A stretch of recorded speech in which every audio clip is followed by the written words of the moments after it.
Hey everybody, it's Brian Shannon from AlphaTrends.net. Today's Friday, the 17th of February, 2023.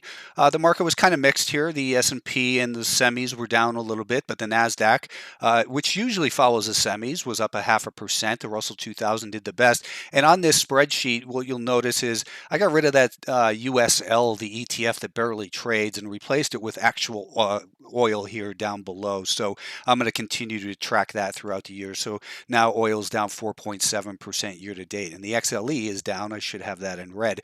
But we had a mixed market, and we're starting to digest those big gains in January a little bit more, maybe through price action.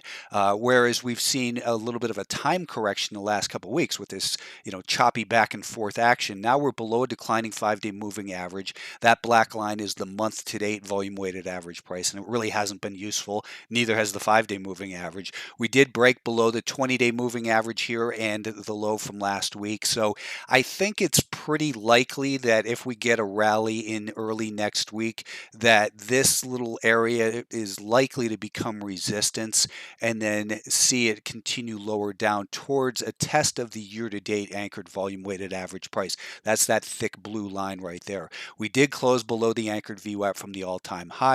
And while we're talking about anchored VWAPs, I want to point out that this book of mine is in stock. There was a problem earlier with the inventory, but it is fully in stock.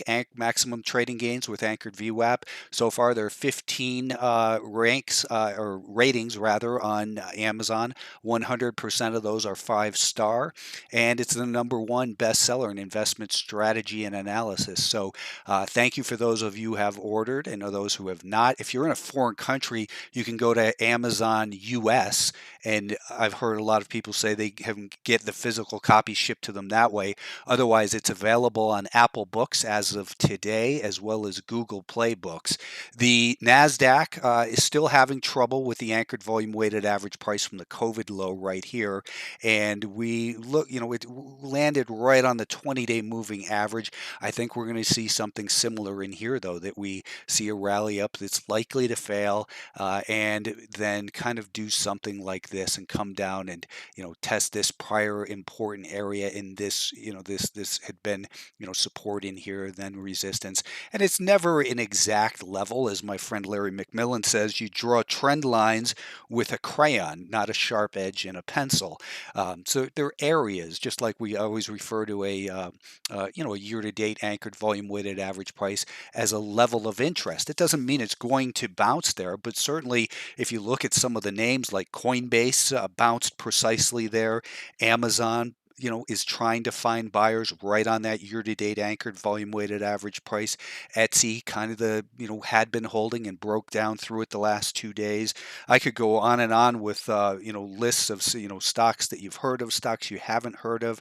COGT trying to find buyers near that area. UHS. But the anchored volume-weighted average price plays into a lot of analysis and the way that institutions move their money around in the market, and that's fully described in the book. Going into what Kevin Griffin had to say to Congress about how institutional orders are executed, and it's largely based around program tradings, and most of those programs are based around volume-weighted average price and the anchored volume-weighted average price. The Russell 2000 was the leader this week, and you can see that it continues to close above that rising 20-week moving average, 20-day rather moving average, and it's consolidating in a pretty tight range here so far. When we look at the 15-minute time frame, those are just I do this analysis every single day for subscribers to Alpha Trends and update it with what I think is likely to occur. Right now, this market has the best chance, I think, of the major indices of turning higher here. If you look at the action of this month, basically, you had that big move up, and we could put an anchored volume weighted average price off of that high. And initially, it was holding as resistance. Now it's kind of back and forth. We don't buy above a volume weighted average price, but we use price action in conjunction. We want to see, the rising 5-day moving average. So maybe next week we see another push higher, another higher low, and then it can break higher, and these volume weighted average prices will look like this. But the point is, this is looking like it has the best chance of the other markets to continue to move higher. It's still battling with the anchored volume weighted average price off the all-time high right in here. And if it fails, though, if it does something along the lines of this, then I would look for a test of this year-to-date anchored volume weighted average price is also tied it right in with the COVID low anchored volume weighted average price. The semiconductors are starting to break down a little bit out of this range that they've been involved in. So, this might be just a quick shake out to the downside before it rallies, or I think it's more likely that we're going to see something, maybe a little bit of a rally and then a lower high and come down to the year-to-date anchored VWAP. If you again the year-to-date numbers in here are still 19%. That's a hell of a quick start, and I think some profit taking down towards the year-to-date anchored VWAP would make a lot of sense. Looking at the weekly time frame, we're still quite bullish here, holding above that anchored VWAP off of the all-time high. At the beginning of the year, I made a case that I thought that, it's likely that this year is going to be, last year, 2022, was the year that they scared a lot of people out of the market.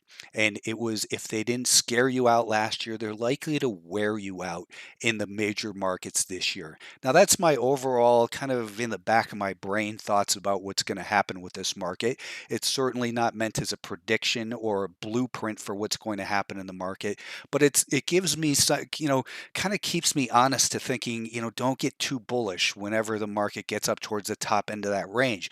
Look for the potential that it can fail and manage risk. I think it's really going to be extra important, even from the long side where a lot of stocks are setting up. We're seeing, though, a lot of failures in names as well. This week I was watching Dropbox as a potential breakout beyond this little band of resistance right here in the daily time frame and this 15-minute time frame. I never purchased stock because it never got above that, and thank goodness, because they reported earnings and it got smushed here. When we look at the weekly time frame, this is what I was looking at. I was thinking, here's a stock that has the potential to break to a stage 2 uptrend.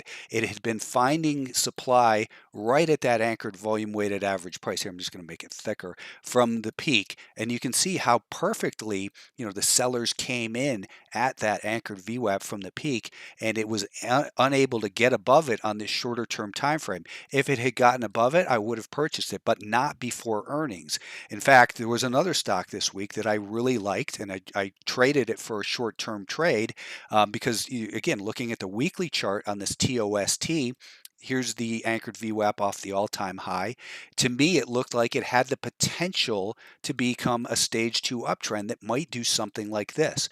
And here's the thing about stage analysis. It's always easy to go back and look at the ones that have gone from stage 1 accumulation to a stage 2 uptrend. But what we can't do is be complacent and say, hey, just because it made a higher high and it's officially in a stage 2 uptrend doesn't mean it can't fail. So this had been a trade that myself and Alpha Trend subscribers got involved in. We got out of the stock on this day, up in here midday. I said, we've got to sell it because they have earnings tomorrow. And thank goodness, because it gapped from 26 down to 20 and a half. And, those, if you can avoid stepping on those landmines by knowing when the earnings are due out, and, especially for a swing trader, as a swing trader, I'm not looking to, get involved in these stocks and hold them in front of earnings. There's too much risk. But, the stock is now destroyed. It's back into this base, and it's going to take a lot of time for this stock to heal. I was looking at DT and really, still kind of like this stock. They reported earnings that were reported on this day right here, big gap up. And if you look at the weekly time frame, kind of the same story on the weekly time frame, where if you look at, we've got a rising 10, 20, 30, 40 week moving average, and it broke above the anchored volume weighted average price from the all-time high on that gap up with earnings. But what I was looking at in here was this. Here's the anchored volume weighted average price from the earnings event. And then it turned to resistance. Now, we briefly got above it, but it was extended at that point. So I was looking at this one yesterday and saying, if it can get above this high right here, for today. It was my main setup for today. I was looking for it to do this. Instead, it broke down. It broke below what were to be my stops, so I never got involved in the stock. We want to anticipate these scenarios and then wait for price confirmation before we actually get involved. Now I'm looking at DT as maybe it's failed and just going to continue lower, or perhaps it catches a bid right here on the year-to-date anchored VWAP, and maybe next, this ends up being a shakeout would be the best thing. It runs up like this. I wouldn't buy it right there because it would be extended, but instead I'd look for it to do something like this. And then as that 5-day moving average comes around, I would want to be a buyer right here or above this little peak. Now that's, looking forward in anticipatory analysis. It's not just waiting for things to happen and chasing things, but looking at it saying, well, okay, for now, this setup is broken. I'm glad I don't own it, because if I had owned it over in here, I'd be down a couple points and I'd feel pretty stupid about my purchase. Instead, I want to feel good about my purchase from the start, and that means I want to buy when the definition of trend, higher highs and higher lows, is met on the shorter term time frame. That would occur there. And if I buy it there and it breaks down and it makes a lower low, my definition of trend on the time frame I enter no longer exists. It doesn't matter what the bigger picture says, just like in Toast and in DBX. So, I mean, there's a million of these types of examples. Let's go back to the overall market and talk about next week. The biotechs, this group, as you know, I was very bullish on them over here. I had actually swing traded it this move, and this move. Got stopped out over here, and I've been out of them since. Now we're starting to see that it's back above that trend line today. So they showed a little bit of outperformance this week, mostly due to today's rally.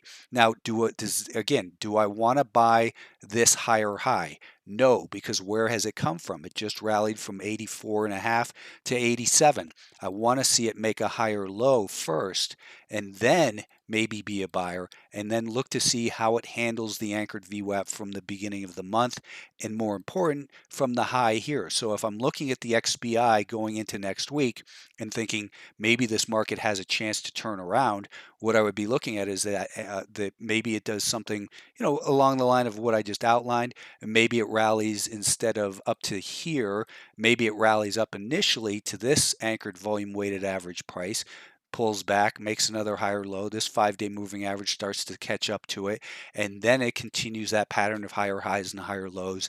And then we've got to be aware of, well, how's it going to handle the 20-day moving average, and continue to look at the market, look at this stock, the ETF, the XBI, the biotechs, and say, I'm bullish on them, but just because I'm bullish on them doesn't mean the market agrees with me. I have to, get price confirmation from the market itself. That's not what I meant to pull up. Amazon, right there, trying to hold on the year-to-date volume-weighted average price. That is not a coincidence that it keeps finding buyers there. But now it's in a position where the sellers have the potential to take control here. So these are things I talk about in the book. It's the most comprehensive work there is on the anchored volume-weighted average price. It's the result of 20 years of looking at this stuff and trading it every single day with my own money. So take a look at the book. If if you purchase it, please put a comment on the Amazon, put a review on there, and let me know what you think. Thanks for tuning in, and have a good long weekend.